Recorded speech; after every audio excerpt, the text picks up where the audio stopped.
president of the Economic Freedom Fighters, was hosting African leaders in a diplomatic breakfast. Intended to have dialogue and also clarify some of the issues affecting Africa and how the president intends to deal with these issues once the Economic Freedom Fighters are in power. He says they intend to liberate Africa for good. Before we start, please subscribe to our channel so you never miss another video. Enjoy the video, and please feel free to like, comment, and share the video. Now let's get into it. We don't have colonialism to fight as such, because the whole of Africa has been decolonized. South Africa is independent, Namibia is independent, and so is the whole African continent, with the exception of probably some aggression against Western Sahara. So is it not time that EFF takes a posture that is more inclusive of development concepts rather than imaginary fighting colonialists that do not exist in any way? Because the interest of the world is more virtually focused on how do I develop on an economic concept, how do I attract? Sometimes the development economists call it foreign direct investment, FDI. How do I attract that? So I would like to know what the EFF thinks about the economic integration of the African continent, as well as what the AU has done in promulgating or forming the Africa Continental Free Trade Area, as well as the 2063 agenda. Thank you. You know, this thing of territorial threats, we know them here. We've got an army base here in Botswana. What is America doing here in Botswana? Why is Africa not in American borders? What do you call that? And you come and say imperialism and colonialism is finished.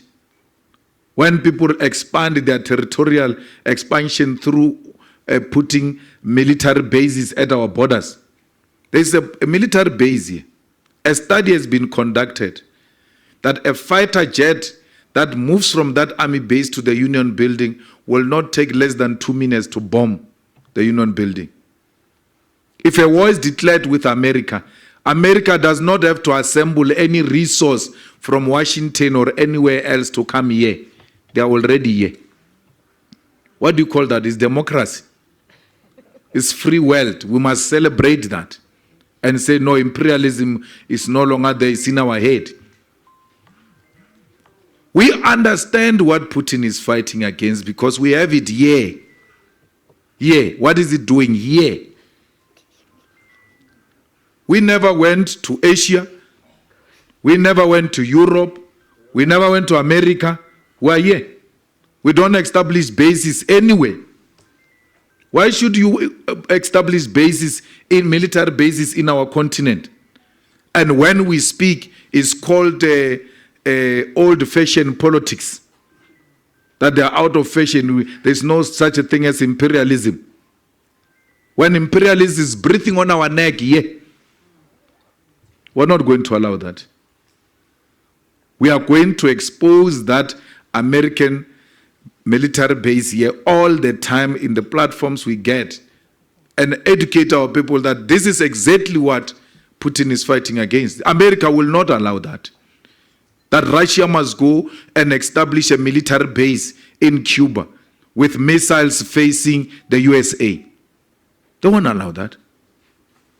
So we must not be allowed, we must not be asked to accept the things that you will not accept if they were to happen in your countries.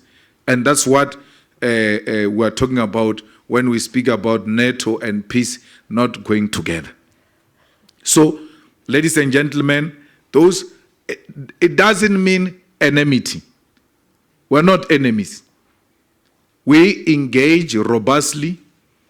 Our policies can be challenged the same way we challenge your policies. We are open for engagement.